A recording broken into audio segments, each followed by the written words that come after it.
Welcome to our U.S. Briefing Show. Today, we've got some intriguing stories that will keep you in the loop.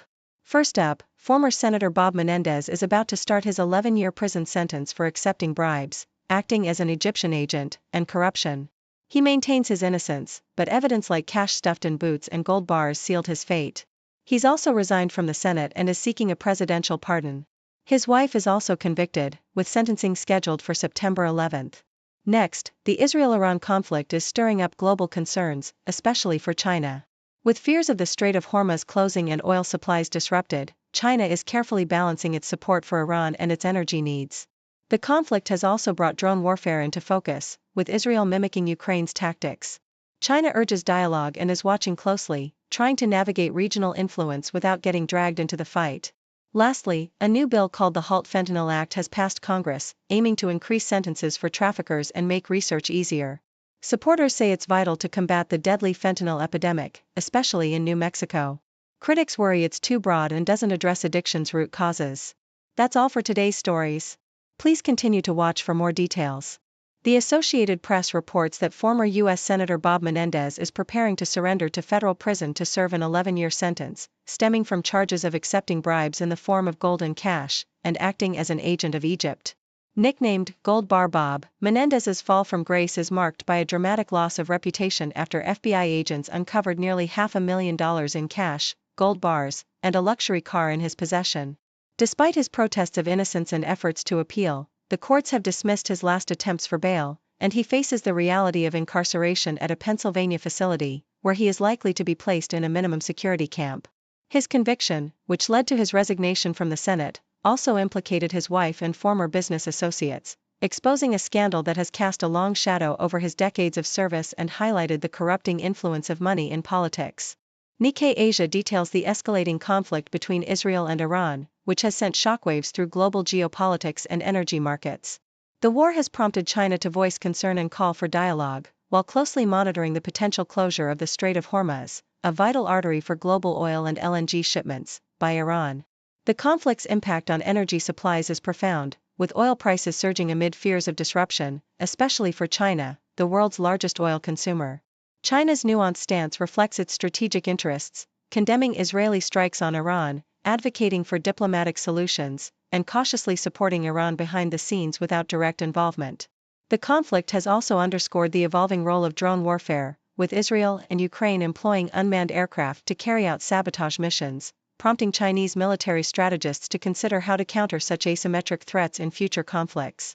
Yahoo US reports on the passage of the Halt Fentanyl Act, a bipartisan effort to combat the deadly opioid crisis by permanently classifying fentanyl-related substances as Schedule I drugs. Sponsored by Senator Martin Heinrich and others, the legislation aims to impose stricter penalties for trafficking and possession of these potent substances, which are responsible for a significant proportion of overdose deaths, particularly in New Mexico. The bill also seeks to facilitate research into fentanyl analogs by reducing regulatory hurdles, reflecting a dual approach to enforcement and scientific understanding. While law enforcement officials and local communities support the bill as a necessary step to curb fentanyl-related tragedies, critics argue that the legislation's broad scope and mandatory minimum sentences may overlook underlying issues of addiction and social determinants. The debate highlights the ongoing struggle to balance criminal justice measures with public health strategies in addressing one of America's most pressing crises.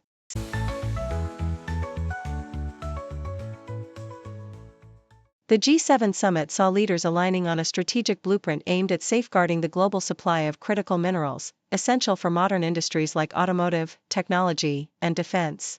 The draft document, still awaiting approval from President Trump, emphasizes the importance of market transparency, responsible extraction, and diversification of supply chains.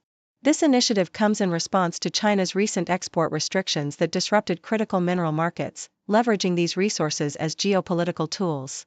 The leaders recognize the threat posed by non-market policies and practices, vowing to collaborate with international partners to anticipate shortages, coordinate responses, and reduce dependency on any single source, thereby strengthening economic and national security resilience. Following the tragic Air India crash in Ahmedabad that claimed 241 lives, the Indian community worldwide faced a surge of racist hostility online. Social media platforms were flooded with stereotypical jokes and dehumanizing comments, mocking the victims and perpetuating harmful caricatures about Indians, ranging from jokes about Indian food to accusations of scamming. For individuals like Pri Shah in New York and Varsha Yajman in Sydney, this wave of racism was deeply personal and shocking, revealing a persistent pattern of xenophobia rooted in colonial stereotypes. Despite reports of these hateful comments, social media companies struggled to enforce community standards, allowing harmful content to persist. Experts highlight that such online hostility reflects broader societal issues of dehumanization based on race, emphasizing the urgent need for media responsibility and online safety reforms. At the G7 summit, a notable development involved President Macron revealing that a ceasefire offer had been made to de-escalate tensions between Israel and Iran, with President Trump unexpectedly leaving early to address domestic concerns. Macron's comments suggested that diplomatic efforts were underway, with the possibility of negotiations restarting to protect civilians amid ongoing Middle Eastern violence. Trump's abrupt departure was linked to signals from intermediaries indicating Iran's willingness to de-escalate, though uncertainties remained about the US's full commitment. European officials pressed Iran to avoid further escalation, urging restraint and diplomacy, while also warning against Iran's threats to withdraw from the Nuclear Non-Proliferation Treaty. Trump's social media posts appeared to escalate tensions, calling for Iranians to evacuate Tehran and hinting at a lack of U.S. involvement in the Israeli conflict, underscoring the complex and volatile geopolitical landscape at play.